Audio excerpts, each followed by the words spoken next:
রেকর্ডিংটা start করে দিলাম, এখানে রেকর্ডিং ব্যাকগ্রাউন্ডে চলুক, নো প্রবলেম। আচ্ছা ঠিক আছে, চলো। তো আচ্ছা, অপূর্ব ফর্মটা ফিল আপ করেছিলে? হ্যাঁ দাদা। আচ্ছা আচ্ছা ঠিক আছে, ওকে, আমি দেখে নেবো, অসুবিধা নেই।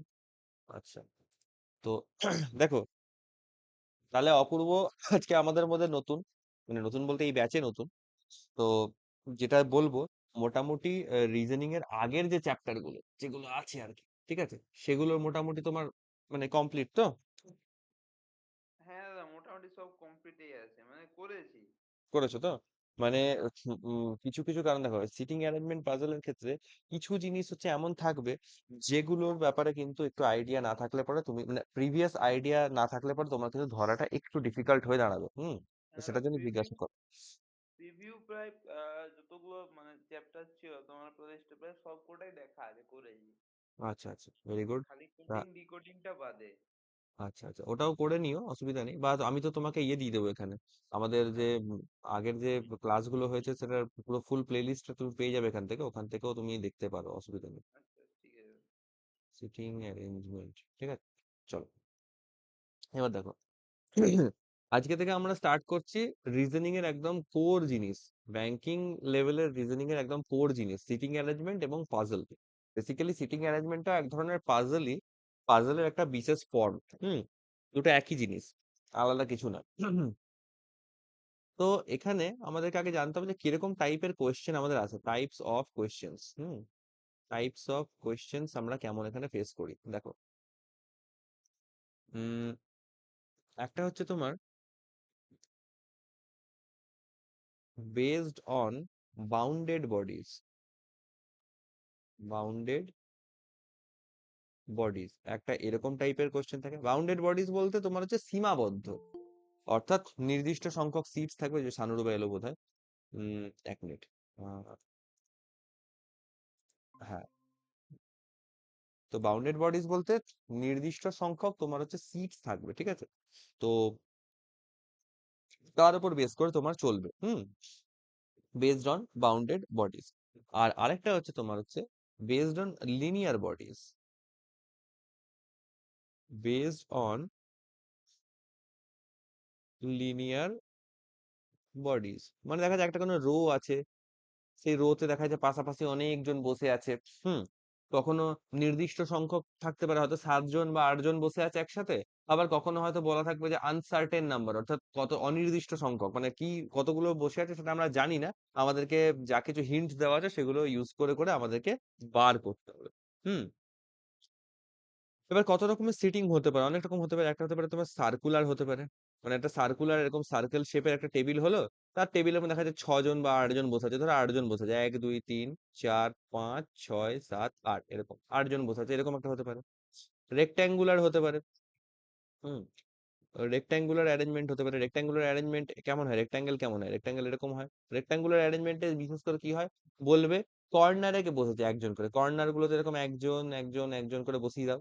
আচ্ছা, আর বলবে যে মানে কিছু কিছু কোশ্চেনে বলা থাকে যে ছোট বাহু যেটা, সেখানে হয়তো একজন করে বসেছে, তো ছোট বাহুতে একজন একজন বসেছে। আর বড় বাহুতে দেখা যাচ্ছে দুজন দুজন করে বসেছে, দুজন দুজন করে বসেছে, এরকম টাইপের হয়। বা অন্যরকমও বলা থাকতে পারে, যেমন বলা থাকবে সেরকম করতে হবে। আর এটা তোমার হচ্ছে square shape sitting arrangement. Square shape বলে এটা বর্গক্ষেত্রের মতন এরকম শেপ হলো, ওখানেও বলবে কর্নারে হয়তো একজন একজন করে বসেছে, আর বাহুগুলোতে দেখা যায় একজন একজন করে বসেছে। অন্যরকমও বলা থাকতে পারে, বিভিন্ন রকম, সেটা কেমন কোশ্চেনের মধ্যে বলেছে সেটা আমরা পড়ে আমরা সেই হিসেবে ছবিটা আঁকবো। আপাতত যেটা মানে নর্মাল সেটা আমি বলছি তোমাদেরকে। এরকম তোমার হচ্ছে ট্রায়াঙ্গুলারও হয় একটা। হুম একটা তোমার হচ্ছে ট্রায়াঙ্গুলার সিটিং অ্যারেঞ্জমেন্ট হয়। ট্রায়াঙ্গুলার কিরকম হয়, এরকম একটা ট্রায়াঙ্গেল ত্রিভুজের মতন শেপ হলো, প্রতিটা কর্নারে একজন একজন করে এরকম বসতে পারে, আর প্রতিটা বাহুতে এরকম একজন একজন করে বসতে পারে, এরকম ভাবে হয়ে থাকে, ঠিক আছে। এইগুলো মোটামুটি বেসিক 4টে শেপ যেটা হয়। এছাড়া হেক্সাগোনালও হতে পারে, পেন্টাগোনালও হতে পারে, অনেক কিছু হতে পারে। সেগুলো আমরা পরে পরে দেখবো, মেন্স লেভেলের কোশ্চেনে সেগুলো থাকে বেসিক্যালি, পরে পরে আমরা আস্তে আস্তে লেভেল বাড়লে ওগুলো দেখবো। আর এটা হয় based on linear bodies. Linear bodies বলতে কিরকম, লিনিয়ার বডিজ বলতে তোমার হয়তো বললো যে হয়তো দেখা যায় 6 জন হয়তো একটা হরাইজন্টাল অ্যারেঞ্জমেন্ট আছে, অর্থাৎ 1 2 3 4 5 6 এরকম দেখা যায় 6 জন পাশাপাশি বসে আছে, এরকম হতে পারে। এবার ওই হিসেবে হয়তো বলতে পারে যে এরা হয় নর্থে ফেস করছে অথবা সাউথে ফেস করছে, এরকম কিছু একটা বলা থাকবে, ঠিক আছে। এবার নর্থে ফেস করছে মানে সবাই এরকম ধরো নর্থের দিকে তাকিয়ে বসে আছে, হ্যাঁ কি না। এই নর্থ অভিমুখী এরকম করে তাকিয়ে বসেছে, এটা north, north south east West আরেকবার দেখিয়ে দেবে এখানে সবার সুবিধার জন্য। নর্থ, সাউথ এবং ইস্ট আর ওয়েস্ট, ঠিক আছে? নর্থ ফেস করছে, এবার নর্থ ফেস করলে পরে কি হচ্ছে, ধরো এই একটা পার্টিকুলার পার্সন, এর হিসাবে কিছু ইনফরমেশন দিচ্ছি। নর্থ ফেস করছে মানে এর লেফট সাইড হবে এটা, এর রাইট সাইড হবে এটা, এরকম ভাবে হবে। যদি ধরো এগুলোই 6টা অ্যারেঞ্জমেন্ট যদি থাকতো, যে সাউথ ফেসিং, সবাই দেখা যাচ্ছে সাউথে ফেস করছে, তখন কি হতো, প্রত্যেকের লেফট রাইট গুলো কিন্তু চেঞ্জ হয়ে যেত। ধরো তখন এই পার্সনটাকে নিয়ে বলছি, তখন এর এই সাইডটা কি হতো, এই সাইডটা তখন হয়ে যেত রাইট সাইড, এবং এই সাইডটা কি হয়ে যেত, এটা হতো লেফট সাইড। এগুলো মোটামুটি নর্থ সাউথ এবং লেফট রাইট এর কনসেপ্ট গুলো আমরা কিন্তু ডাইরেকশন ডিস্টেন্সে আগের ক্লাস চ্যাপ্টারেই করলাম, হ্যাঁ কি না শ্রেয়াস এবং সানুরুবা, তোমরা নিশ্চয়ই রিলেট করতে পারবে। হ্যাঁ দাদা। আর অপূর্ব নতুন দেখছে এই ব্যাপারটা, আশা করছি অপূর্ব না দাদা বুঝতে পারবে। দেখেছি দাদা, হয়েছে। তাহলে করে আশা করছি অসুবিধা হবে না। ওকে, তো এটা গেল কিছু এরকম। আচ্ছা, লিনিয়ার বডিজ এর উপর আরো একটা হয়, লিনিয়ার বডিজ এর উপর আরো একটা এক্সাম্পল দিচ্ছি, দেখা যাচ্ছে হয়তো বলা থাকতে পারে যে হয়তো দেখা যাচ্ছে 10 জন পার্সন বসে আছে মুখোমুখি, কেমন, 1 2 3 4 5, এখানে 5 জন, আবার তার সামনে 1 2 3 4 5, এই এইটা দেখা যাচ্ছে রো 1, এটা হয়তো দেখা যাচ্ছে রো 2, এরকম করে কোশ্চেনে বলা থাকতে পারে। এইটা দেখা যাচ্ছে সাউথ ফেস করছে, এইটা দেখা যাচ্ছে নর্থ ফেস করছে, অর্থাৎ কি প্রত্যেকটা ব্যক্তি একে অপরের মুখোমুখি বসেছে। দেখো, প্রত্যেকটা ব্যক্তি একে অপরের মুখোমুখি বসেছে, সামনাসামনি, হ্যাঁ, এরকম টাইপের অ্যারেঞ্জমেন্ট থাকতে পারে। ঠিক আছে, তো এরকম কিছু টাইপ অফ অ্যারেঞ্জমেন্ট আমরা দেখে থাকি। এবার আমাকে কিছু পয়েন্টস কনসিডার করতে হবে সিটিং অ্যারেঞ্জমেন্ট করার জন্য, পয়েন্টস টু কনসিডার। কি কি পয়েন্টস আমাদেরকে মাথায় রাখতে হবে, কি কি রাখতে। 1 নম্বর হচ্ছে number of persons. Number of persons আমার কতগুলো আছে সেইটা কি আছে এখানে। এটা হচ্ছে very important, very important for what, important for circular arrangement. Okay, important for circular arrangement.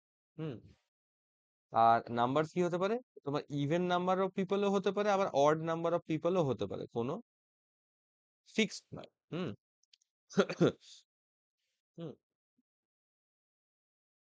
এবার ধরো যদি 8 জন বলা থাকে, ধরো একটা সার্কুলার অ্যারেঞ্জমেন্ট, যে বললাম সার্কুলার, যদি 8 জন থাকে তাহলে কেমন করে শিফট করব, যেখানে সেখানে 8 জন বসে দিলে হবে না, কিন্তু একটা আঁকার ধরন আছে। 1 জন, 2 জন, 3 জন, 4 জন, 5 জন, 6 জন, 7 জন, 8 জন, এরকম করে আমাদেরকে আঁকতে হবে, ঠিক আছে? এবার দাদা এইটা আরেকবার please, হ্যাঁ, ব্যাপারটা হচ্ছে যে তোমার কল এসে যেহেতু। ইভেন বা অড দুটো নাম্বার অফ পিপলই থাকতে পারে একটা অ্যারেঞ্জমেন্টের মধ্যে। এবার ধরো একটা সার্কুলার অ্যারেঞ্জমেন্ট বলা আছে, ধরো বলা আছে যে 8 জন পার্সন আছে, 8 পার্সন আছে, ঠিক আছে, 8 পিপল বা 8 পার্সন। তো ওটা কিরকম করে আঁকবো, যেমন তেমন র্যান্ডমলি এঁকে দিলে হবে না, একটা সার্কেল আঁকলাম, তারপরে তোমাদের মুখোমুখি করতে হবে, 1 জন, 2 জন, 3 জন, 4 জন, 5 জন, 6 জন, 7 জন, 8 জন, এরকম করে একটা সিমেট্রিক্যাল ফর্মে ওটাকে আঁকতে হবে। ধরো 7 জন বলা আছে, 7 পার্সন। হুম, 7 পার্সন, তাহলে কি করব, সার্কেলটা আঁকবো, যতদূর অব্দি মুখোমুখি আঁকতে পারি করব, 1 জন, 2 জন, 3 জন, 4 জন, 5 জন, 6 জন, 7 জনটাকে এখানে বসাতে পারো বা এখানেও একটা বসাতে পারো, একটা আলাদা করে, এরকম। 8 নম্বর জন এখানে আর থাকবে না, এইরকম করে আঁকতে হয়, বোঝা গেল? কারণ দেখো, যদি সবাই ইনসাইড দেখে, সার্কেলের ইনসাইড দেখতে পারে, আবার আউটসাইড দেখতে পারে। যদি ইনসাইড দেখে তাহলে দেখো এই পার্সেন্ট ইনসাইড দেখছে, এই পার্সেন্ট ইনসাইড দেখছে, তাহলে এরা কি একে অপরকে ফেস করছে, এই ইনসাইড দেখছে, এই ইনসাইড দেখছে, একে অপরকে ফেস করছে। এইভাবে কন্ডিশন গুলো আমরা ড্র করবো এই জায়গাতে। ওকে, এবার তুমি যদি ধরো একটা সার্কেল আঁকলে, 8 জনকে তুমি 1 2 3 4 5 6 7 8 এরকম করে বসে দিলে, হবে হবে না কিন্তু।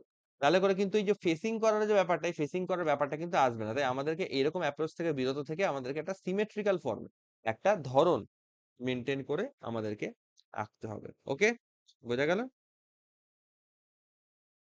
বলো, এই পয়েন্টটা সবার কাছে ক্লিয়ার? ক্লিয়ার দাদা। সেকেন্ড পয়েন্ট যেটা আমাদেরকে কনসিডার করতে হবে সেটা হচ্ছে ডাইরেকশন। আমাদেরকে ডাইরেকশনটাকে বুঝতে হবে, ঠিক আছে? একটা ডাইরেকশন হবে লেফট, আর একটা ডাইরেকশন হবে রাইট, দুটো ডাইরেকশন হবে। হুম, এটাকে বোঝার সব থেকে সহজ উপায় হচ্ছে অ্যাজিউম ইয়োর সেলফ। মানে ধরো একটা পার্সন এখানে আছে, ওর লেফট বা রাইট কিছু একটা বলেছে, তুমি ওর জায়গায় তুমি নিজেকে বসিয়ে দাও, তুমি নিজে ওর জায়গায় চলে যাও, আর মনে মনে ইমাজিন করো তোমার বাম দিক তোমার ডান দিক কোনটা হবে। এবার দেখা যাচ্ছে ওই পার্সনটা নর্থে ফেস করছে, তো তুমি ওই পার্সনটার জায়গায় দাঁড়াও, নর্থের দিকে ফেস করে নিজের বাম দিক কোনটা ডান দিক কোনটা বিচার করো। বা দেখা যাচ্ছে ওই পার্সনটা দেখা যাচ্ছে সাউথে ফেস করছে, তাহলে তুমি ওই পার্সনটার জায়গায় নিজেকে দাঁড় করাও, সাউথ মুখে ঘুরে যাও, এবং তখন দেখো তোমার ডান দিক বাম দিক কোন দিকে হচ্ছে। এইভাবে ইমাজিন করলে লেফট রাইটটা গোলাবে না। যেমন ধরো যদি নর্থ ফেসিং হয় তাহলে এই পার্টটা হবে লেফট, এই সাইডটা হবে রাইট। যদি সাউথ ফেসিং হয় তাহলে করে কি হবে, জাস্ট উল্টে যাবে, তখন এই সাইডটা হবে রাইট, এই সাইডটা হবে লেফট। ওকে, ক্লিয়ার? হ্যাঁ হ্যাঁ। 3 নম্বর পয়েন্ট হচ্ছে রিলেটিভ প্রোনাউন। এই জিনিসটার তোমাদেরকে আগের চ্যাপ্টার্স গুলোতে আমি ইউজ করেছি, তাও আরেকবার এখানে ভালো করে দেখি।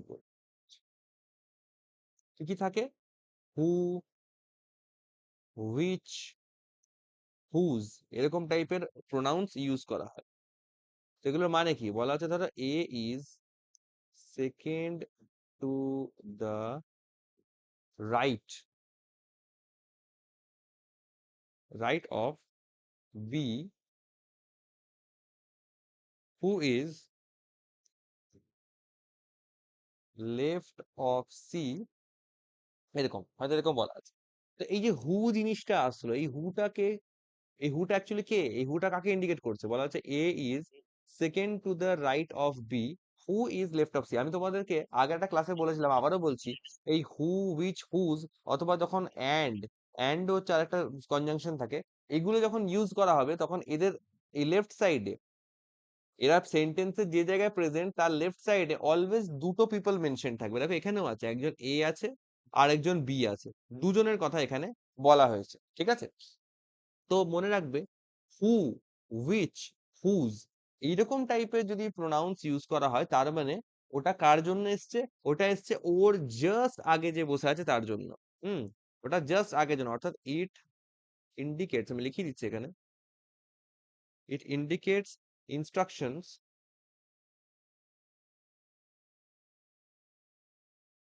Instruction for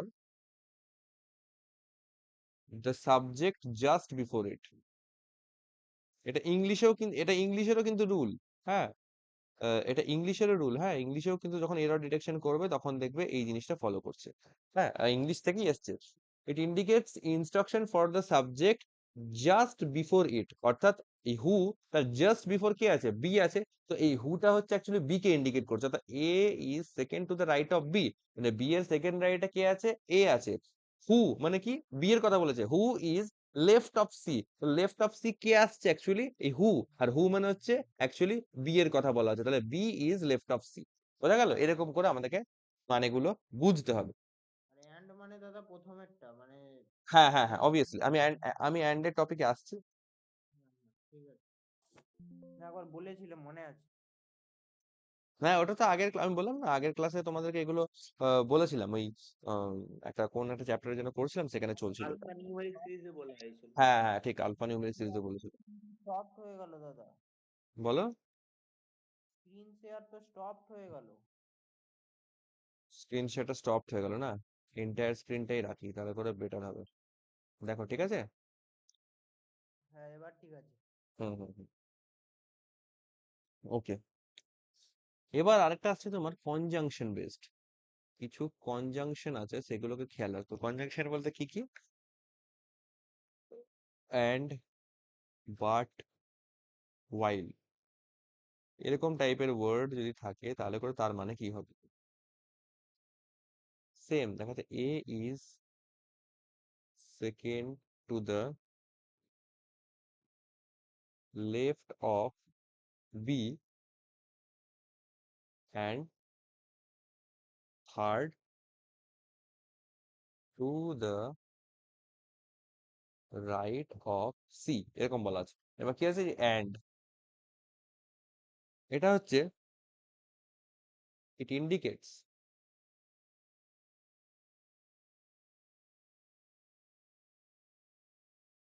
instructions for the first element or subject, যাই বলো না কেন, তার জন্য। তো ফার্স্ট এলিমেন্ট বলতে অ্যান্ড এর আগে দেখো এই একটা আছে, বি একটা আছে, এই একটা আছে। আমি আগেই বলেছিলাম যে এগুলোর লেফট সাইডে অলওয়েজ তোমার দুটো করে সাবজেক্ট থাকবে। তো অ্যান্ড এরকম টাইপের কনজাংশন যদি আসে তাহলে সেটা হবে কার জন্য? ফার্স্ট এলিমেন্টের জন্য। এই যে অ্যান্ডটা অ্যাকচুয়ালি ইন্ডিকেট করছে এ কে, যেমন হুজ, হুইচ, এগুলো যেমন জাস্ট বিফোর যে ছিল অর্থাৎ সেকেন্ড এলিমেন্টটা তাকে ইন্ডিকেট করছিল, অ্যান্ড ইন্ডিকেট করবে ফার্স্ট এলিমেন্টটাকে, এ কে। এটা হচ্ছে তোমার ফার্স্ট এলিমেন্ট, এটা হচ্ছে আমার সেকেন্ড এলিমেন্ট। ওকে, তো A is second to the left of B, মানে বি এর সেকেন্ড লেফটে এ আছে, অ্যান্ড অর্থাৎ অ্যান্ড বলতে এখানে এ এর কথাই বলা আছে, and third to the right of C, তাহলে সি এর থার্ড রাইটে কে থাকবে? সি এর থার্ড রাইটে এ থাকবে। এটার মানেটা এরকম করে আমাদেরকে বুঝতে হবে। ক্লিয়ার? বলো, বোঝো। হুম। ওকে। হুম।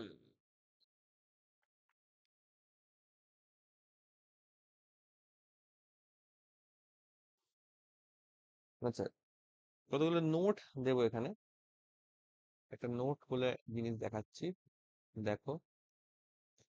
বলা হচ্ছে for circular arrangement, hmm, for circular arrangement start from bottom element, বা বটম প্লেস বলা ভালো, bottom place for quick conclusion. এটার মানে কি? ধরো একটা সার্কেল বলেছে, হুম, আর ধরো এই একটা সার্কেল বলেছে। এবার বটম এলিমেন্ট বলতে, বটম প্লেস বলতে এটা কোনো ফিক্স নয় কিন্তু, bottom place for quick conclusion এটা হচ্ছে ইনসাইড ফেসিং, মানে যখন সবাই ইনসাইড দেখছে। আর জাস্ট এর উল্টোটা হবে যখন আউটসাইড ফেসিং। দেখো ধরো 8 জন বসে আছে, 1 2 3 4 5 6 7 8, এখানেও করছি 1 2 3 4 5 6 7 8। এবার দেখাচ্ছে এই সার্কেলটাতে সবাই ইনসাইড দেখছে এরকম, হুম, সবাই ভেতরে দেখছে, ইনসাইড ফেসিং সার্কেল। আর এটা দেখাচ্ছে সবাই আউটসাইড দেখছে, আউটসাইড ফেসিং সার্কেল। এবার দেখো, যদি আমি এই সিটটা দিয়ে স্টার্ট করি, প্রবলেমটা কোথায় হবে? ধরো বলা আছে A, B is second to the left of A, মানে এ কে বসাবো আগে প্লেসের মধ্যে, তারপরে আমি তার সেকেন্ড লেফটে বি কে বসাবো। এবার আমি যদি এই সিটে স্টার্ট করি, দেখো এটা কি হচ্ছে, এটা হিসেবের মতন এই বটম ফেসিং সাউথ ফেসিং হয়ে যাচ্ছে। এই হিসেবে লেফট রাইটটা গণনা করাটা একটু গুলিয়ে যাওয়ার মতন ডিফিকাল্ট। এবার আমার তো এখন প্র্যাকটিস হয়ে গেছে এত বছর ধরে, আমি তো যেখানে খুশি বসিয়ে করে দেবো। কিন্তু বিগিনার ফেজে ওটা বেস্ট হবে যদি তুমি এই জায়গাতে স্টার্ট করো। বলা হচ্ছে B is second to the left of A, তাহলে এখানে এ কে বসালে এর লেফট সাইড কোনটা? এর লেফট সাইড হবে এটা। আর এর রাইট সাইড কোনটা? রাইট সাইড হবে এটা। তো এই হিসাবে লেফট রাইটটা বুঝতে আমার সুবিধা হবে, বলো হ্যাঁ কি না? হ্যাঁ হ্যাঁ। তাই জন্য ইনসাইড ফেসিং এর ক্ষেত্রে একদম বটম পজিশন অর্থাৎ এই পজিশনটা দিয়ে স্টার্ট করাটা বেটার। আর যদি এটাই হয় আউটসাইড পজিশন, তাহলে হচ্ছে যে টপ পজিশন, এটা দিয়ে স্টার্ট করাটা বেটার। কারণ এখানে দেখা একদম নর্থ ফেসিং কন্ডিশন পাচ্ছি, ন্যাচুরালি আমাদের বেসিক লেফট বা বেসিক রাইট যেটা হচ্ছে সেটা এখানে ফলো হবে। এখানে যদি এ কে বসাও, আর যদি বলা হয় B is second to the right of A, তাহলে এটা হয়ে গেল আমার রাইট সাইড, এটা হয়ে গেল আমার লেফট সাইড। তো লেফট রাইট ক্যালকুলেশন করে স্টার্ট করাটা সুবিধা হয়। বোঝা গেল? এটা জাস্ট একটা রেকমেন্ডেশন, এটা নট নেসেসারি যে এইভাবেই করতে হবে, কোনো জরুরি নেই। আচ্ছা, আর একটা জিনিস বলা হচ্ছে যে if it's given, it's given that A is fourth to the right or left, যাই ডাইরেকশন বলুক না কেন, of B,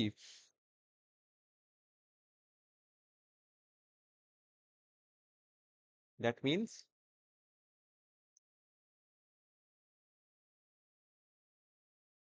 between them there are কতজন? ফোর্থ বলেছে তো, তাহলে ফোর্থ -1 করে দেবো, 3 জন পিপল ওদের মাঝখানে থাকবে, 3 পিপল। বোঝা গেল? মানে যে র্যাঙ্ক পজিশনটা দেওয়া থাকবে তার থেকে 1 কমিয়ে দিয়ে যে সংখ্যাটা পাবো ততজন মানুষ ওদের মাঝখানে বিলং করবে। বোঝা গেল? হ্যাঁ হুম। হ্যাঁ। এটা তোমাদেরকে ওই আলফা নিউমেরিকের ক্ষেত্রেও মনে হয় বলেছিলাম, বা লাস্ট যে চ্যাপ্টারটা একটা কি বেশ করলাম যেন, সেই চ্যাপ্টারেও কিন্তু মোটামুটি ছিল এই জিনিস, অর্ডার এন্ড র্যাঙ্কিং এর ক্ষেত্রে, তাই না? তাহলে তো -1 করতে হয়েছিল না, ওর র্যাঙ্ক তারপর ওর নিজের র্যাঙ্ক তারপর -1 করতে হতো, মানে তোদের হুম, মাঝে কতজন থাকবে। হ্যাঁ হ্যাঁ হ্যাঁ, এক্স্যাক্টলি এক্স্যাক্টলি। এবার এইখানে অত জটিলতা নেই, এখানে সিম্পল হচ্ছে A is fourth to the right of B যদি বলে, তাহলে এ আর বি এর মাঝখানে তোমার হচ্ছে একজন কমিয়ে তিনজনের গ্যাপ থাকবে। এবার দেখো না, এ ইজ ফোর্থ রাইট, ধরো ফোর্থ রাইট অফ বি, তা বি ধরো এরকম করলাম, একটা লিনিয়ার অ্যারেঞ্জমেন্ট, বি ধরে এরকম করলাম, আর বি এর পর রাইট সাইডে, এই রাইট সাইডে কত 4 নম্বর পজিশনে এ থাকবে, তাহলে বি এর পর রাইট সাইডে 1 2 3, এই হলো 4 নম্বর পজিশন, এখানে বসে গেল এ। মাঝখানে কতজন, একজন দুজন তিনজন, একই না? ফোর্থ পজিশনটাতে তো এ অলরেডি চলে আসছে, তাই একে আমি ধরবো না। তো ফোর্থ পজিশন থেকে এক কমিয়ে দিলে পরে এই 1 2 3 তিনজনকে পেয়ে যাচ্ছি, তাহলে নাম্বার অফ পিপল মাঝখানে পেয়ে গেলাম 3 পিপল, রাইট? ওকে, ক্লিয়ার? হুম। ওকে, এরপরে আমরা কিছু ডাইরেক্ট এক্সাম্পলে ঢুকে যাব, সিধা সিধি এক্সাম্পলে ঢুকে যাবো। তখনই তো আসবে মজা।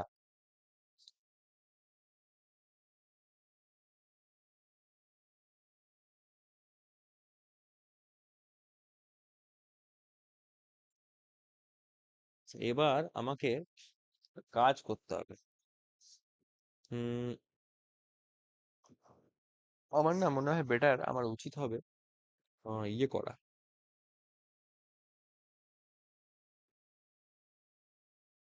উম, আমাদের গ্রুপ থেকে দেখতে হবে যে ইয়ে কিছু আছে নাকি আমাদের, ওই যে তোমার বলো না ওটাকে কি বলে, ভুলে যাচ্ছি। হ্যাঁ, আমাদেরকে দেখতে হবে যে গ্রুপ থেকে কিছু ইয়ে আছে নাকি আমাদের, ওই তোমার গাইডলি বান্ডেল পিডিএফ কিছু আছে নাকি, সেগুলোকে ইউজ করতে হবে। ওকে, ঠিক আছে, চলো, নো প্রবলেম। এখন তো দেখি,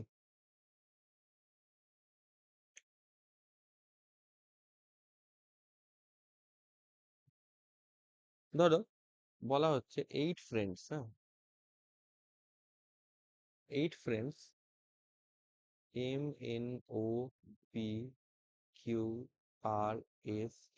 এরপরে পাজল সিটিং স্টার্ট হয়ে গেল, মানে আমাকে কোয়েশ্চেন গুলো আগে থেকে হয় টাইপ করে রাখতে হবে, না তো করে কোথাও থেকে স্ক্রিনশট করে সেগুলো ফটোগুলোকে অ্যাটাচ করে রাখতে হবে, কারণ এত লম্বা লিখতে লিখতে অনেকটা টাইমও নষ্ট হবে, আমার হাতেও ব্যথা হয়ে যাবে। বিশাল বড় বড় প্রশ্ন হয়, মানে পুরো প্যারাগ্রাফের মতন থাকে না, ওই জন্য। সার্কুলার ফেসিং সেন্টার, কিন্তু সার্কুলার না, সার্কেল হবে, সরি সার্কেল, এটা সার্কেল ই, হ্যাঁ মুছে দিই।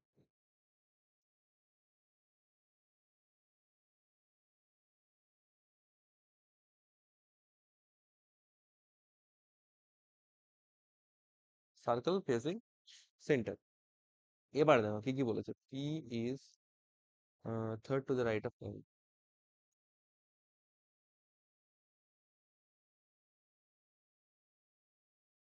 Two the right of M, and second to the left of s, আচ্ছা, p is third to the left of s, t is third to the left of s, okay, q is not immediate neighbor of s, immediate neighbor of s, n is not immediate neighbor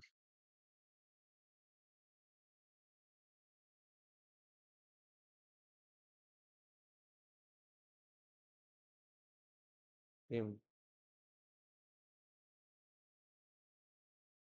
o is second to the right of n, q is also not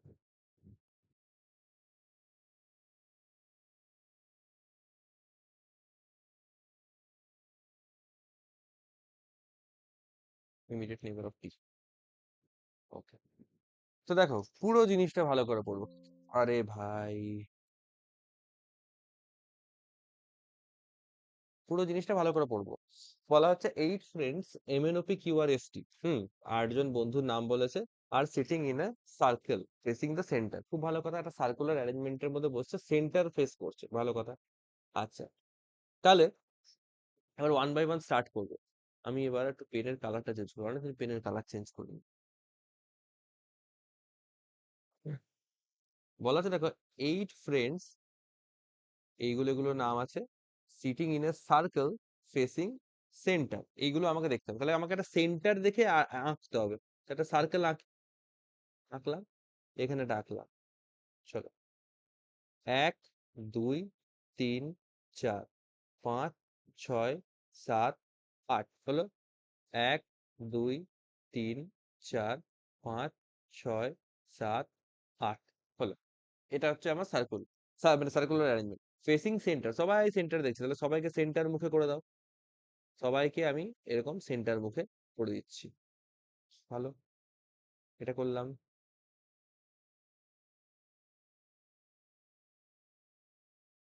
সবাই আমার centre facing হয়ে গেল।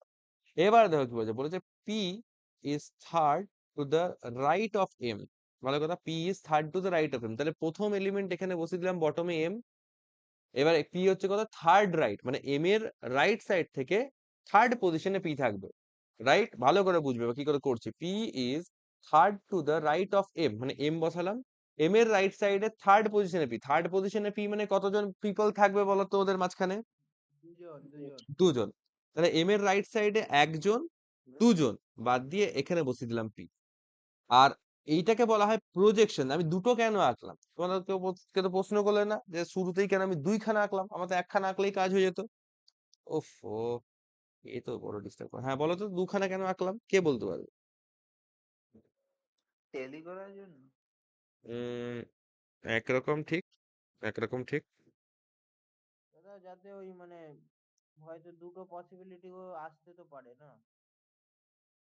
হ্যাঁ, পিটাকে যদি বোটামে রেখে এইদিকে এমটাকে তার দুঘর পেছনে যদি করতে পারি, সেটাও তো হবে একটা। না, মানে পিটাকে বটমে রেখে এমটাকে তার দুঘর পেছনে, না না, ওটাতে কোনো এফেক্ট পড়বে না। কারণ যখন আমাকে রাইট সাইড বলে রেখেছে তখন ব্যাপারটা একই থাকবে। আমি দুখানা করছি এই কারণেই, কারণ পরে ইভেনচুয়ালি এমন সিচুয়েশন আসবে যেখানে আমাকে দুটো সম্ভাবনা তৈরি হবে। দেখা যাচ্ছে হয়তো ডান দিকেও যেতে হতে পারে, বাম দিকেও যেতে হতে পারে। তখন একটা পজিশনে আমি একটা সম্ভাবনা লাগাবো, সেকেন্ড পজিশনে আমি দ্বিতীয় সম্ভাবনা লাগাবো। ওকে, কারণ আমি প্রথমে বুঝতে পারবো না কোন সম্ভাবনাটা কারেক্ট হবে। দুটো সম্ভাবনা, দুটো পসিবিলিটির জন্য আমরা দুটো প্রজেকশন বানিয়েছি। তো এইখানেও আমরা একইভাবে পুট করে দেবো ওই প্রথম ক্লুটা যেটা পেলাম। এবার এটা তো দেখো ক্লিয়ার ক্লু, এখানে কোনো সম্ভাবনার ব্যাপার নেই। P is third to the right of M, এরকমই হবে, এটার মধ্যে কোনো হেরাফেরি করা যাবে না। আর কি বলেছে, and second to the left of S. এবার অ্যান্ড কার জন্য এসছে বলো, নিজেরাই বলবে। বিয়ের জন্য। অবশ্যই অ্যান্ডটা এসছে পি এর জন্য এসছে। তাহলে পি এর ক্ষেত্রে কি হচ্ছে, P is second to the left of S, অর্থাৎ এস এর সেকেন্ড লেফটে পি থাকবে। ওকে, আচ্ছা, কে কারোটা মাইক থেকে একটু আওয়াজ আসছে, একটু মিউট করো তো। Second to the left of S, second to the left of S এ কে থাকছে, পি থাকছে। অর্থাৎ এস যে পজিশনে থাকবে তার লেফট সাইডে কজন পর পি থাকবে বলো তো? সেকেন্ড পজিশন বলেছে, তার মানে একজন। একজন, অবভিয়াসলি। তাহলে পি এর পর, তাহলে মোট কথা এস আর পি এর মাঝখানে একজনের গ্যাপ থাকবে, এটা আমি মনে মনে বুঝতে পারছি। আর এই গ্যাপটা কি হবে, এস এর দিক থেকে তোমার লেফট সাইডে গ্যাপটা হবে, ভালো কথা। তো পি এর পর এক ঘর বাদ দিয়ে এস কে যদি এখানে পুট করি, তাহলে বলো তো এস এর থেকে পি লেফট সাইডে থাকবে না রাইট সাইডে থাকবে তখন? এসটা তো পি এর রাইটে থাকছে। ভালো, ভেরি গুড, এটাও ভালো অপশন, ভালো নোটিস করেছো যে পি হচ্ছে সেকেন্ড লেফট অফ এস। তো পি যদি এস এর লেফটে থাকে, মানে ধরো এস এখানে, তার লেফটে যদি পি এরকম থাকে, তাহলে পি এর সাপেক্ষে এস অবশ্যই রাইট পজিশনে থাকবে। এটাও ঠিক কথা, একদম ঠিক, ভেরি গুড। কিন্তু আমি বলতে চাইছি যে ধরো পি আর এস এর মধ্যে একজনের গ্যাপ, তাহলে পি এর পর একজন গ্যাপ দিয়ে এস কে আমি এখানেও পুট করতে পারি, এই যে এই পজিশনটাতেও পুট করতে পারি। আর পি এর পর এক ঘর বাদ এস কে আমি এই পজিশনটাতেও পুট করতে পারি। তো যদি এই পজিশনটাতে পুট করি, তাহলে এস হচ্ছে, মানে এস এর সাপেক্ষে পি লেফটে থাকছে না রাইটে থাকছে? লেফটে থাকছে। দেখতে থাকছে দাদা। এস এর সাপেক্ষে পি, পি এর সাপেক্ষে এস নয়, ভালো করে বুঝবে। আচ্ছা এসএস টু পি। মানে ধরো এখানে যদি আমি এস লিখি, আচ্ছা আচ্ছা, ওটা তো রাইটে হয়ে যাচ্ছে কেন লেফট টাই এক্স্যাক্টলি মানে ফেস করেছে, নর্থে ফেস করে আছে।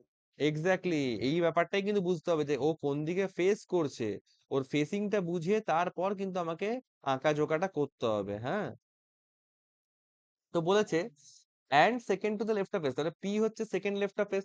তার মানে এস কে আমি এইখানে পুট করবো, এখানে পুট করলে দেখো এই ডাইরেকশনটা তুমি চুপচাপ নিজেকে বসিয়ে দাও, দেখো এটা কিন্তু লেফট সাইড হচ্ছে, এই যে এক ঘর লেফটে বাদ দিয়ে এখানে পি বসছে। সিমিলারলি এস এখানে পুট হয়ে যাবে, সেকেন্ড লেফট বলতে এখানে এক ঘর বাদ দিয়ে পি এখানে চলে আসবে। এটা হয়ে যাচ্ছে এস এর ক্ষেত্রে তোমার এই পোর্শনটা হয়ে যাচ্ছে রাইট সাইড, আর এই পোর্শনটা হয়ে যাচ্ছে আমার লেফট সাইড, এটা লেফট সাইড এটা রাইট সাইড। ওকে, এবার কি বলেছে, বলেছে T is third to the left of S. S এর থার্ড লেফটে টি, মানে এস এর দিক দিয়ে লেফট সাইডে যাব, থার্ড মানে দুজনের গ্যাপ করব, সিম্পল। তো এস এর লেফট সাইড মানে আমার এই যে এই দিকটা এস এর লেফট সাইড, তাহলে থার্ড মানে এক ঘর দু ঘর বাদ দিয়ে টি কে এখানে বসিয়ে দিতে পারি। একইভাবে এস এর এখানে এক ঘর দু ঘর বাদ দিয়ে টি কে এখানে বসিয়ে দিতে পারি। ওকে, বলেছে Q is not immediate neighbour of S, মানে কিউ আর এস হচ্ছে পরস্পর পাশাপাশি বসবে না, মানে ধরো এস এর একদম পাশে এই জায়গা দুটো রয়েছে, এই যে দুটো জায়গা খালি হয়েছে এস এর একদম পাশে, এখানে কিউ বসবে না। তো এটাকে একটা স্টাইল আছে, শর্ট হ্যান্ড নোটিং করা একটা স্টাইল আছে, এরকম করে লিখবো কিউ স্ল্যাশ এস, এরকম লিখে কেটে দেবো। আচ্ছা। এটার মানে হচ্ছে কি, এটা মাথায় থাকলো যে কিউ যেখানেই বসুক এস এর পাশে যেন কিউ কে আমি ভুল করেও বসিয়ে না ফেলি, কারণ এত বড় প্যারাগ্রাফ, এটা তো তাও ছোট দেখছো একদম শুরু বলে, এরকম আরো অনেক বড় বড় প্যারাগ্রাফ থাকবে, এমন এমন প্যারাগ্রাফ থাকবে যে এখন যে স্ক্রিনটা দেখছো গোটা স্ক্রিনটাই দেখবে প্যারাগ্রাফই রয়েছে, তো বারবার করে তোমার পক্ষে পড়া সম্ভব নয়, তাই এটা একটা শর্ট হ্যান্ড স্টাইলে আমরা নোট করে রেখে দেবো, যাতে করে আমাদেরকে বারবার পড়তে না হয়। আবার বলেছে N is not immediate neighbour of M, N আর এম ও কিন্তু নেইবার হবে না, তাহলে এন পাশাপাশি এম কোনো মতেই বসবে না, এরকম লিখে এটা কেটে দিলাম, ভালো কথা। বলেছে O is second to the right of N, ভালো কথা, এন যেখানেই বসবে তার সেকেন্ড রাইটে ও বসবে। চলো, আবার বলেছে, এবার দেখো একটা জিনিস, ও আর এন কিন্তু এখানে প্লটে নেই, এবার আমাকে একটুখানি বুদ্ধি লাগাতে হবে, একটু বুদ্ধি লাগিয়ে করতে হবে। দেখো কিউ আর এস হচ্ছে আমার নেইবার হবে না, তো কিউ এখানে বসতে পারবে না, কোথায় কোথায় ক্যান্সেল, কিউ এখানে ক্যান্সেল, কিউ এখানে ক্যান্সেল, ভালো কথা, তাহলে কিউ আর কোথায় বসতে পারবে, কিউ হয় এখানে বসতে পারবে অথবা আমার এখানে বসতে পারবে, রাইট। আবার একইভাবে এস ধরো এখানে ক্যান্সেল, কিউ এখানে ক্যান্সেল, কিউ এখানে ক্যান্সেল, তাহলে কিউ হয় এখানে বসতে পারবে না এখানে বসতে পারবে।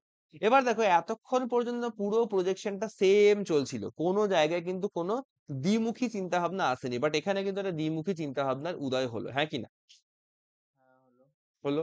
তো এই হিসাবে আমি একটা প্রজেকশনে কিউ কে আমি এম এর বাম দিকে বসালাম, একটা পজিশনে কিউ কে এম এর ডান দিকে বসালাম, কারণ এই দুটোই একমাত্র সম্ভাবনা কিউ বসার, আর কিন্তু কোনো জায়গা নেই কিউ কে বসানোর, ঠিক আছে, হলো। তাহলে কিউ আর এস এর প্লটিং তো আমার হয়ে গেল, চলো এটা তো কমপ্লিট হয়ে গেল।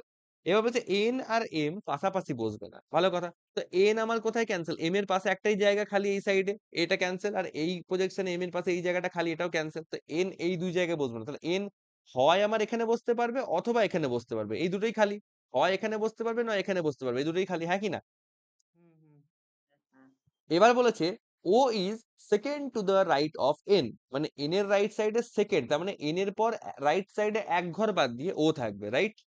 তো এন কে ধরো আমি যদি এখানে বসাই, ধরো আমি এখানে যদি এন কে প্লট করি, তাহলে সেকেন্ড রাইট মানে এক ঘর বাদ দিয়ে এই জায়গাটায় ও আসা উচিত ছিল, বাট এখানে তো অলরেডি এম বসে আছে, হ্যাঁ কি না।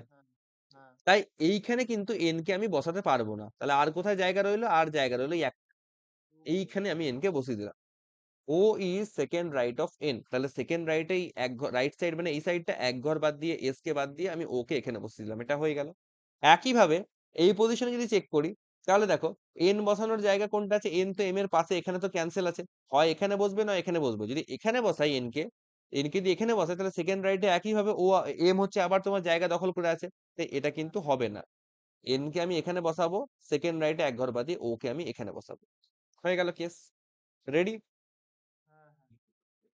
এবার বলা আছে যে Q is also not immediate neighbour of T, তার মানে আরেকটা কথা বলেছে কি কিউ আর টি এরাও কিন্তু পরস্পর পাশাপাশি বসতে পারবে না, বাট দেখো এই সেকেন্ড পজিশনটাতে কিউ আর টি কিন্তু পাশাপাশি হয়ে গেছে, অর্থাৎ এটা হয়ে গেল আমার বাতিল, এই সেকশনটা এই প্রজেকশনটা আমার বাতিল হয়ে যাবে। আর এখানে দেখো কিউ আলাদা আছে টি আলাদা আছে, কোনো পাশাপাশি বসেনি, তাহলে এখানে এবার লাস্ট একটা পজিশন খালি এখানে বসিয়ে দেবো, যে নামগুলো বলা ছিল 8 জনের, M N O P Q আর এস টি, তাহলে M N O P Q সবাই লিস্টে চলেছে, এখন আর বাকি আছে, দেখো এস আর টিও চলেছে, তো আর বাকি আছে একজন, আর কে এখানে বসে দেবো, এটা হয়ে গেল আমার ফাইনাল অ্যান্সার। বোঝা গেল? হ্যাঁ দাদা বুঝতে পারলাম। এবার বলো এই কোশ্চেনটা যে সলভ করলাম, কারো কোনো ডাউট? ওফ, ডাউট কি বলবে, আগে তো আমি, হ্যাঁ বলো, হ্যাঁ দাদা মজা লাগছে। কারো কোনো, দারুণ, কিন্তু লাস্টের দিকটা পুরো হচ্ছে গিয়ে মাথা গুলিয়ে দিল। লাস্টে যেটা মাথা গুলি দিল, এ বাবা, এরকম কেন? বলো লাস্টে কোথায় মাথা গুলতো, বলো, আমি বলে দিচ্ছি। না মানে বুঝতে পেরেছি ব্যাপারটা, মানে সব এক জায়গায় মানে বসে লাস্টের এই তিনটে একসঙ্গে যে দিয়েছে না, মানে হ্যাঁ, লাস্টে এইগুলো সব মনে হচ্ছে খুব হ্যাপাজার্ড হয়ে গেল, তো হ্যাপাজার্ড হয়ে গেল, মনে হচ্ছে একদম এক এক ধার থেকে সব হুড়োতাড়া করে চেপে গেল একসঙ্গে। হুম, এরকম মনে হচ্ছে। হ্যাঁ হ্যাঁ, ওই তিনটে যে বলে দিয়েছে না, এই যে নেইবার নয়, দুটো বসবে না, হ্যাঁ নেবার নয়, ওই তিনটে এইটা তোমার তিনটে একটাই উপায়, এইটা তোমার একটাই উপায়, এটা যখন রেকর্ডিংটা যখন থাকবে, রেকর্ডিংটা থেকে আরেকবার রিভাইজ করতে হবে, এই কোশ্চেনটাকে আরেকবার রিভাইজ করতে হবে, এটা আরেকবার রিভাইজ করলেই মাথায় ঢুকে যাবে। কারণ এইগুলো হচ্ছে কি বলতো, এইগুলো খুব বেসিক বেসিক জিনিস, এখন একদম নতুন কাঁচা বলে জিনিসটা তোমার হচ্ছে একটুখানি মানে প্রসেসিং করতে টাইম লেগেছে, আস্তে আস্তে জিনিসটা ধরতে পেরে যাবে, স্টেপস গুলো কেমন কেমন করে এগোচ্ছে সেটা এগোলে ধরতে পেরে যাবে, ঠিক? ওকে, তাহলে আরেকটা এক্সাম্পল আমরা করি। হুম হুম।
হ্যাঁ, দেখো এই কোশ্চেনটা কি বলেছে, বলেছে এক মিনিট, বলেছে ABCDEFG, এখানে কটা বলেছে? 7 বলেছে, হ্যাঁ 7 জন বলেছে, সিটিং ইন এ সার্কেল, খুব ভালো কথা। বলেছে only 5 of them R facing the centre, মানে 5 জন সেন্টার দেখছে, মানে 5 জন ইনসাইড দেখছে, বাকি 2 জন কিন্তু আউটসাইড দেখছে। এখানে দেখো মিক্স কন্ডিশন হয়ে গেছে, আগেরটাতে সবাই ইনসাইড দেখছিল, কিন্তু এখানে কিছু জন ইনসাইড কিছু জন আউটসাইড, মিক্স কন্ডিশন হয়ে গেছে। বলেছে তারপরে কি কি বলেছে দেখি তো, আগে আমি তো 7 জনের আগে একটা সিটিং অ্যারেঞ্জমেন্ট আঁকি, সার্কুলার। এটা সার্কেল 1 2 3 4 5 6 7, আর এখানে একটা করলাম আরেকটা প্রজেকশন, 1 2 3 4 5 6 7। ওকে, এবার কে ইনসাইড কে আউটসাইড, কতজন কোথায় কি আছে আমি জানি না, তাই এখনো ডাইরেকশন গুলো আমি আঁকবো না, ঠিক আছে? আগেরটাই যেমন সবাই ইনসাইড ছিল তাই এঁকে নিয়েছিলাম, এখন আঁকবো না, যেমন যেমন চলবে তেমন তেমন চালাবো। আচ্ছা, বলেছে C is third to the left of D, ভালো কথা, and both are facing the centre, এটা একটা ভালো কথা বললো। মানে সি হচ্ছে থার্ড লেফট অফ ডি এবং দুজনেই সেন্টার ফেস করছে, তাহলে একটা কাজ করি, এইটাকে সেন্টার ধরে এখানে আমি ডি কে বসাই, এখানেও সেন্টার ধরে এখানে আমি ডি কে বসাই।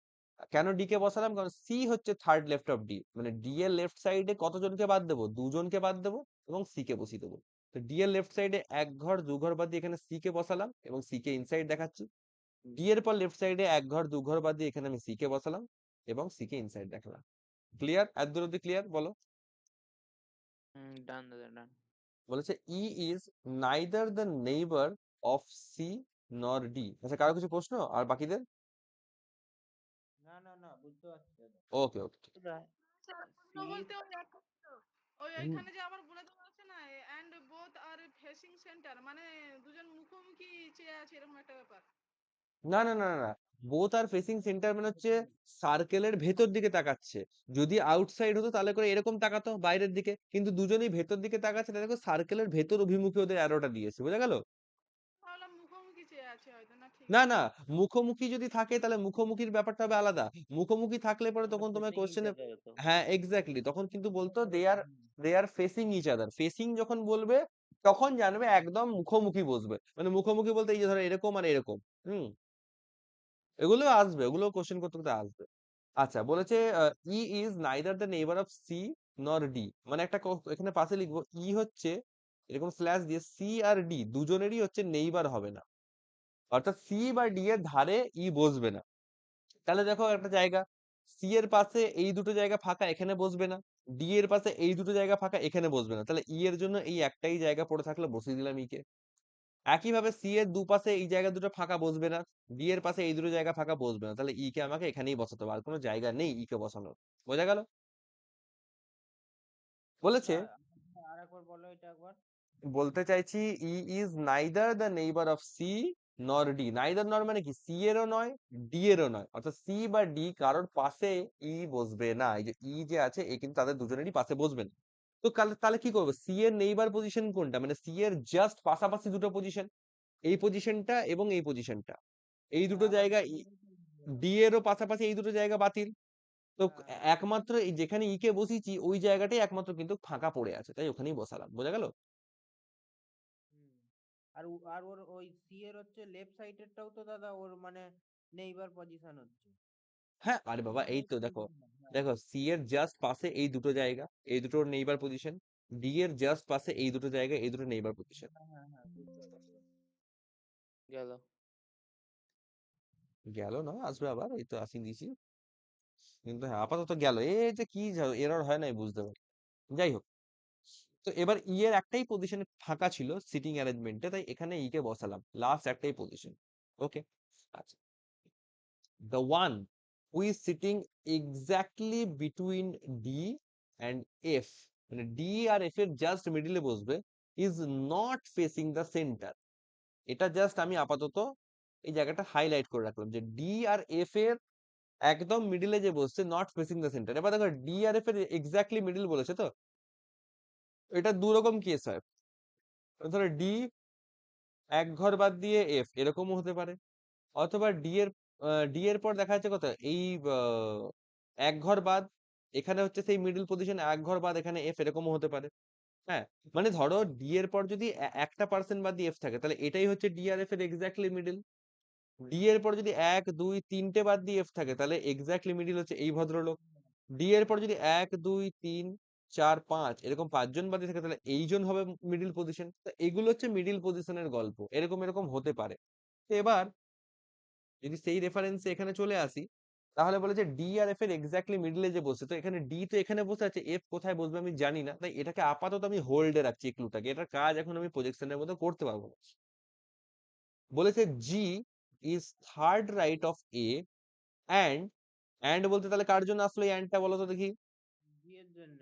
অবভিয়াসলি এটা জি এর জন্য আসলো। অ্যান্ড ইজ ফেসিং সেন্টার মানে হচ্ছে কি, জি হচ্ছে ইনসাইড দেখছে, ভালো কথা।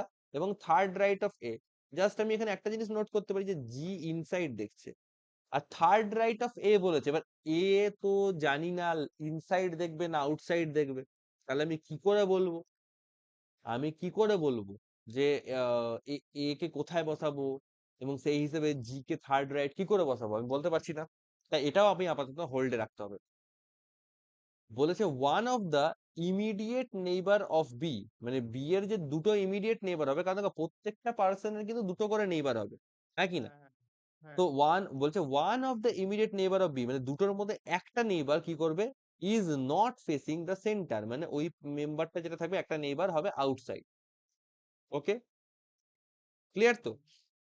এবার দেখো এই জায়গায় এসে আমরা একটুখানি ফেঁসে আছি, আর কিন্তু এগোতে পারছি না, পাজল তো শেষ হয়ে গেল, আর আমরা এগোতে পারছি না।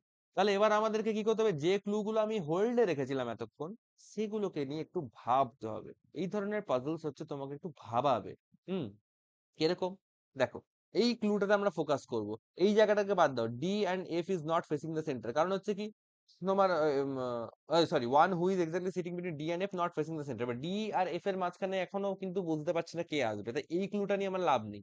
লাভ আমার এখন এই ক্লুটাকে নিয়ে, জি ইজ থার্ড রাইট অফ এ, ভালো কথা।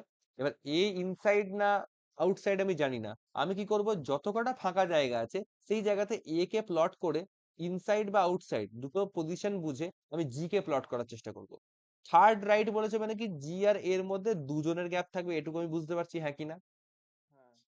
ওকে, এবার দেখো আমি যদি ধরো এ কে আমি ধরো এখানে প্লট করি, তো কথা কথা একে ধরো এখানে প্লট করছি, এখানে প্লট করলাম, আরে কালি পড়ছে না কেন? ধ্যাৎ, দাঁড়া।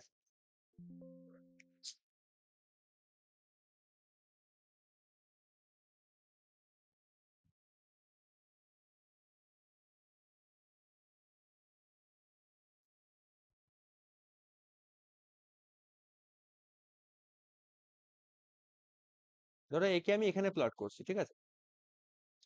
এবার যদি বলেছে G is third right of এ, যদি এ ধরো ইনসাইড দেখে তাহলে এক ঘর দু ঘর বাদে জি এখানে আসা উচিত ছিল, জায়গা তো খালি নেই তাই হবে না।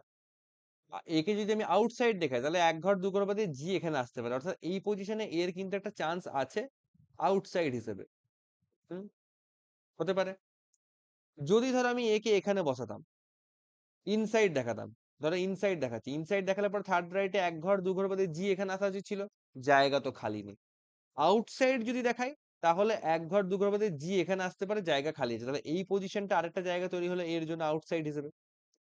আর কোন কোন জায়গায় খালি আছে, আর এখানে খালি আছে, এ কে যদি এখানে দেখাই আর যদি আমি ইনসাইড ফেস করি, ইনসাইড মানে যে ভেতর দিকে ঢুকবে, তাহলে থার্ড রাইট অফ মানে তাহলে থার্ড রাইট পজিশন কোনটা হবে, রাইট সাইড, মানে এই এক ঘর দু ঘর বাদে জি এখানে আসতে পারে, অর্থাৎ আমার কিন্তু এখানেও জায়গা চলে আসছে। দেখো একটা জিনিস এখানে কিন্তু কনফিউজিং হচ্ছে, এখানেও কিন্তু ব্যাপারটা হচ্ছে, ওখানেও হচ্ছে, সব জায়গাতেই হচ্ছে। তাহলে এবার আমি এই করবো, যদি দাদা যদি নর্থে যদি আউটসাইডে থাকে তাহলে তো একটা প্রজেকশন হবে। যদি আউটসাইডে থাকে তাহলে আউটসাইডে হলে তখন এই সাইডটা হবে এর রাইট সাইড, এক ঘর দু ঘর বাদে যখন জি কিন্তু এখানে বসার জায়গা নেই হবে আর, না, হবে না। হবে না।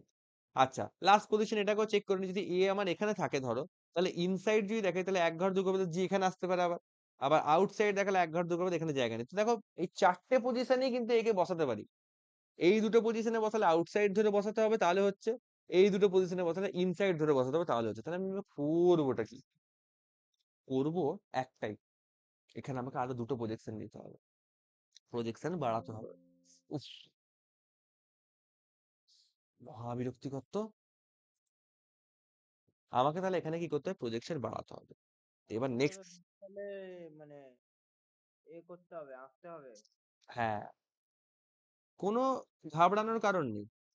পাজল করতে গেলে, সিটিং করতে গেলে এমন সিচুয়েশন আসবে যখন দেখবে তুমি যে প্রজেকশন গুলো দিয়ে ধরেছো, আপাতত আমরা দুটো প্রজেকশন দিয়ে স্টার্ট করবো, দুটোতেই কাজ হয়ে যায়, ঠিক আছে, দুটোতেই কাজ হয়ে যায়। কিন্তু দুটোতে যদি কাজ না হয় তখন আমাদেরকে চটপট সময় নষ্ট না করে প্রজেকশন বাড়িয়ে নিতে হবে। তুমি ভাবনা চিন্তা করতে গেলে যে সময়টা যাবে, প্রজেকশনটা এঁকে তোমার ততক্ষণে সলভ হয়ে যাবে। হুম।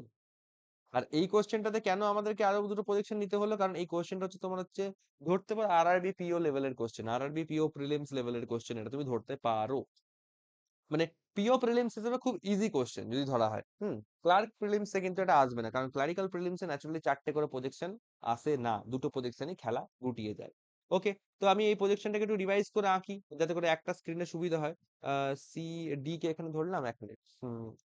ডি কে আমি এখানে ইনসাইড ধরলাম, এক ঘর দু ঘর বাদে আমি এখানে রাখলাম এখানে সি কে, তাই তো। আর আর ই প্লটে এসেছিল, ই একমাত্র প্লটে ছিল, এ তো প্লটে ছিলই না।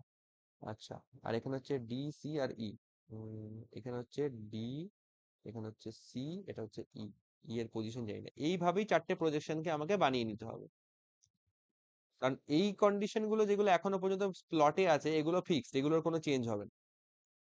এবার যেটা হচ্ছে দেখো, এবার এখান থেকে আমি যেটা হিসাব পেলাম, একটা হচ্ছে এ কে আমি এখানে বসাতে পারি, আউটসাইড বসাই।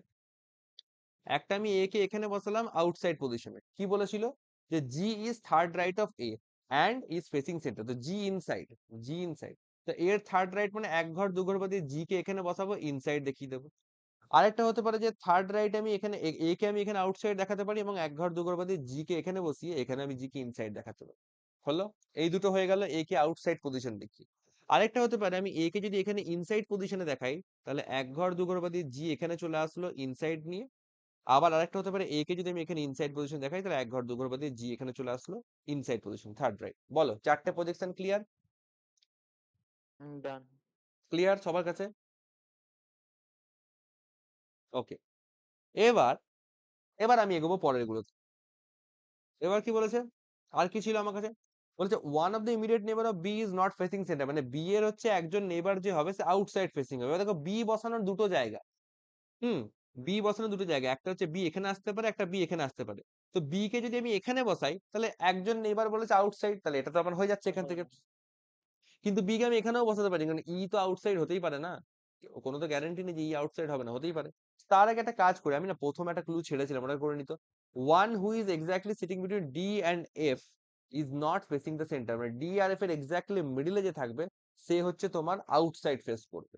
ভালো, ডি আর এফ এর এক্স্যাক্টলি মিডিলে যে থাকবে সে হচ্ছে আউটসাইড ফেস করবে। তো দেখো আমি এরকম করে লিখতে পারি ডি এফ, এ একদম এক্স্যাক্টলি মিডিল বলে একটা ধরছি, এটাকে লিখে দিচ্ছি আউটসাইড, আউটসাইড দেখছে। এবার মিডিল বলতে এবার এটা মনে মনে ধরতে হবে, এটা মিডিল পজিশন। মিডিল বলতে এবার ডি এর জাস্ট পরে এ, তারপরে এফ, এরকমও থাকতে পারে। ডি এর পর এক ঘর বাদ দিয়ে এটা, তারপরে এক ঘর বাদ দিয়ে এফ, এরকম করেও থাকতে পারে। একটা কাজ করি, আমি যদি দেখো ডি আর এফ এর এক্স্যাক্টলি মিডিল পজিশন বানাতে চাই, তাহলে কি করে করবো, দেখো ডি এর পর আমি এফ কে পাশাপাশি তো বসাতে পারবো না, কারণ তাহলে তো মাঝখানে কেউই থাকছে না। তাহলে একটাই জায়গা আমাকে এফ কে এখানে পুট করতে হয়, তাই তো, এফ কে এখানে পুট করতে হয়। তাহলে ডি আর এফ এর মাঝখানে এক্স্যাক্টলি মিডিল কি আসছে, এ আসছে, এ আসছে। কারণ তুমি যদি এই দেখো দু সাইড দিয়ে মিডিল হতে পারে, একটা তোমার হচ্ছে এই সাইড দিয়ে হতে পারে ডি আর এফ এর মধ্যে গ্যাপ, তখন এ আসবে।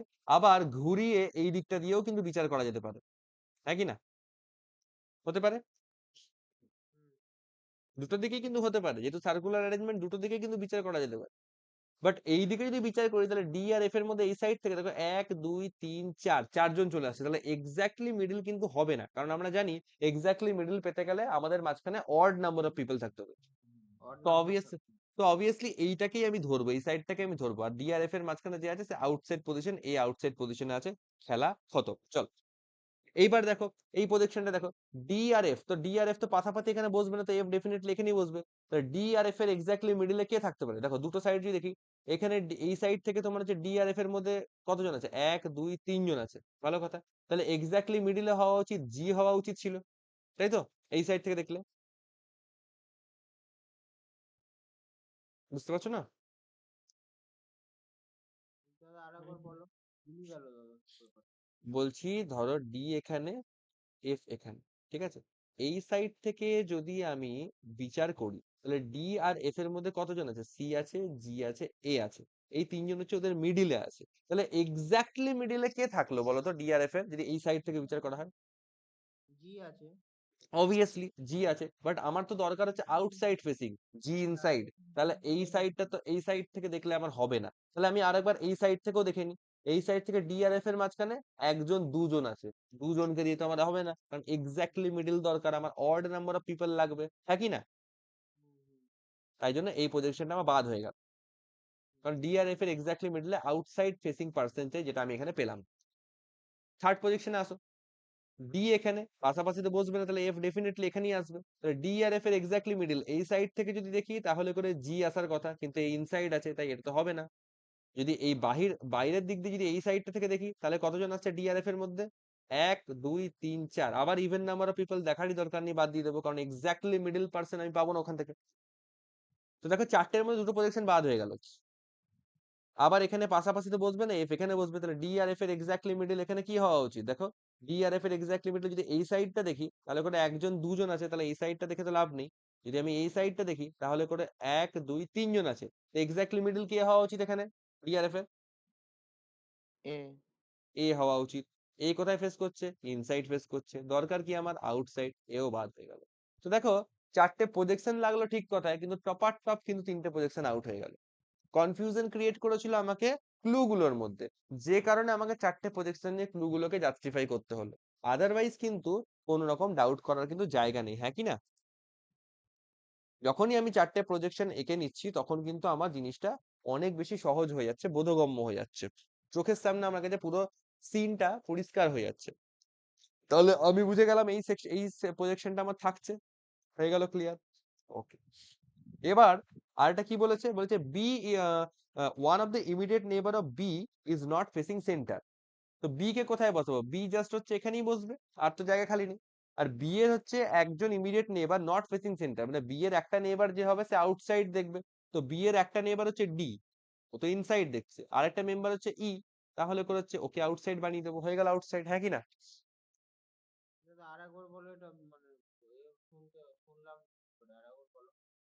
মন দাও, one of the immediate neighbor of B is not facing the center. One of the immediate neighbor হবে না, neighbors হবে। One of the immediate neighbors of B, মানে B এর প্রত্যেকটা এখানে যে সিটিং অ্যারেঞ্জমেন্ট, প্রত্যেকটা ইন্ডিভিজুয়ালের কটা করে নেইবার? এই একটা নেইবার, এই একটা নেইবার, দুটো করে নেইবার। তো অটোমেটিক বি এরও দুটো নেইবার থাকবে। তো তার মানে বলেছে one of the immediate neighbours of B, মানে বি এর যে দুজন পাশাপাশি নেইবার তার মধ্যে যে কোনো একজন নট ফেসিং দ্য সেন্টার। এবার নাক ঘুরিয়ে বলেছে নট ফেসিং দ্য সেন্টার, মানে তো কি আউটসাইড দেখছে, নাকি না? হুম। তার মানে বি এর একটা নেবার ইনসাইড দেখবে, একটা নেবার আউটসাইড দেখবে, এটাই বলতে চেয়েছে গোদা বাংলায় যদি বলি। তো বি প্লট করলাম, এখানে লাস্ট একটাই জায়গা খালি ছিল। তো বি এর দুটো নেইবার হচ্ছে, একটা ডি যার অলরেডি ইনসাইড ফেসিং পজিশন ছিল, বাট আমার কি দরকার? বি এর একটা নেইবার হবে আউটসাইড। তো বি এর ওই পাশে ই বসে আছে, ই এর ডাইরেকশনটা আমি জানতাম না, তো সেই ক্লু হিসেবে অটোমেটিক ই এর ডাইরেকশন কি হবে? আউটসাইডই তো হবে। হুম। বোঝা গেল? আচ্ছা, হ্যাঁ ডান হ্যাঁ। ডান। এখন ওর ডাউট আছে, আমি ওর হুঁ শুনেই বুঝতে পারছি। না না দাদা, বুঝতে পারছি। ডি বি বি এর হচ্ছে নেইবার হচ্ছে ডি, আমার ইনসাইড পজিশন হচ্ছে, আর আমাকে বলছে যে যে থাকবে তাকে হচ্ছে আউটসাইডে করতে হবে, তো সেক্ষেত্রে ই তো হচ্ছে আউটসাইডেই হওয়া উচিত। দুটো নেইবারের মধ্যে আবারও বলছি, দেখো দুটো নেইবারের মধ্যে একজন বলছে আউটসাইড দেখবে, তো একজন আউটসাইড দেখলে আরেকজন হ্যাঁ। আরেকজন ডেফিনেটলি ইনসাইড। হ্যাঁ, ইনসাইডে আছেই। হ্যাঁ। তাহলে আর পড়ে রয়েছে ই, এবার ই এর ডাইরেকশনটা আমি জানতাম না, তাহলে ওখানে স্বভাবতই ওকে আউটসাইড বানিয়ে দেবো। এবার দেখো সবাই আমার সিনে চলে এসছে, কিন্তু বি আর এফ এর ডাইরেকশনটা আমি জানি না, এই দুটো তাহলে শুধু তো করলেই ইনসাইড হয়। হবে। এবার দেখো পাঁচজন তাহলে ইনসাইড ইনসাইড হবে। দুজন আউটসাইড আগেই বলা ছিল। ওরে বাবা রে, ওয়েট, হ্যাঁ পাঁচজন ইনসাইড দুজন আউটসাইড বলা ছিল। এবার আমার দেখো দুজন আউটসাইড অলরেডি হয়ে গেছে, কে? একটা হয়ে গেছে ই, আর একটা হয়ে গেছে এ। তাহলে বাকি অবশ্যই এ কে এবং এ কে আমি ইনসাইড বানিয়ে দেবো, তাহলে এটা গেল আমার ফাইনাল অ্যান্সার। ওকে, হ্যাঁ দাদা, বুঝতে পারছি। G C F A D B E, হ্যাঁ এটা হয়ে গেল আমার ফাইনাল অ্যান্সার। এ আর ই হচ্ছে আউটসাইড ফেস করছে একদম। হ্যাঁ, এটা হলো গল্প। তো দেখো এই কোশ্চেনটা কিন্তু ছিল একটুখানি হ্যাঁ, আগের কোশ্চেনটা থেকে কিন্তু এই কোশ্চেনটা একটুখানি লেভেল ছিল। আমার প্রথমে মনেই হচ্ছিল যে এটাতে যখন মিক্সড ডাইরেকশন চলে এসছে, ভাবলাম যে তোমাদেরকে একদম বিগিনার ফেজে এটা করাবো নাকি। কিন্তু দেখলাম যে না, বিগিনার বলে তো কিছু এখানে ব্যাপার করলে হবে না, মায়া দয়া করলে হবে না, কারণ তুমি যদি মানে অফিসারের এক্সাম দাও তখন তোমাকে এগুলো ফেস করতেই হবে। তো তখন তোমাকে তো এগুলো করতেই হবে, তো তার থেকে বেটার তোমার জানাটা অবশ্যই দরকার, ফেস অবশ্যই করা দরকার। প্রথমটাতে দেখো সহজ ছিল, দুটো প্রজেকশনেই কাজ মিটে গেছিল, আমাকে অন্য কোথাও ছুটতে হয়নি। প্রথম কোশ্চেনটা হচ্ছে ক্লারিক্যাল প্রিলিমস এর একটা প্রপার এক্সাম্পল। আর সেকেন্ড কোশ্চেনটাতে দেখো একটুখানি ক্লু গুলো কটোমটো টাইপের ছিল, তাই আমাকে 4টে প্রজেকশন নিয়ে ভাবতে হলো। 3টে প্রজেকশন আউট হলো, একটা প্রজেকশন থেকে গেল, ওটা আমার ফাইনাল অ্যান্সার হলো। তো এই যে টাইপের কোশ্চেন গুলো, মানে এই টাইপের যে সেকেন্ড কোশ্চেনটা, এটা যে প্রপার এক্সাম্পল একটা পিও প্রিলিমস এর কোশ্চেন। পিও প্রিলিমস হিসেবে কোশ্চেনটা কিন্তু যথেষ্ট সহজ এবং ডুয়েবল। এই কোশ্চেনটা তোমার হচ্ছে মানে এখন তোমরা যদি করো, এখন দেখাতে এই গোটাটা পড়তেই তোমাদের 2 মিনিট লাগবে, পড়ে মানেটা মাথায় বসাতেই 2 মিনিট লাগবে। হুম তারপরে সলভ করতে করতে দেখা যায় টোটাল তোমাদের মোটামুটি পড়া সলভ করা সব মিলে 5-6 মিনিট লেগে যাবে এই কোশ্চেন গুলো করতে। কিন্তু যেটা বলবো সেটা হচ্ছে যে উম, এখনই ঘাবড়ানোর কিছু নেই, এখন মনোযোগটা দেবে শুধুমাত্র সলভ করার দিকে, যে একটা পাজল আমি পুরো ক্লারিক্যাল সলভ করতে পারছি কিনা। ক্লারিক্যাল মেন্সে এসে তাহলে কি এটা? না, ক্লারিক্যাল মিনস এর থেকে আপার লেভেল আছে, অবভিয়াসলি, অবশ্যই এর থেকে আপার লেভেল আছে, এতটা ইজি আছে না, এগুলো সব প্রিলিমস লেভেলের। তো আজকে এই দুটোই থাক, বড় এরপরে করালে পরে মাথা গলিয়ে যাবে। হুম মাথাটাই পাজলড হয়ে যাবে। দুটো থাক। তোমরা বরং একটা কাজ করতে পারো, সেটা হচ্ছে যেটা বলবো আমি রেকমেন্ড করব, সেটা হচ্ছে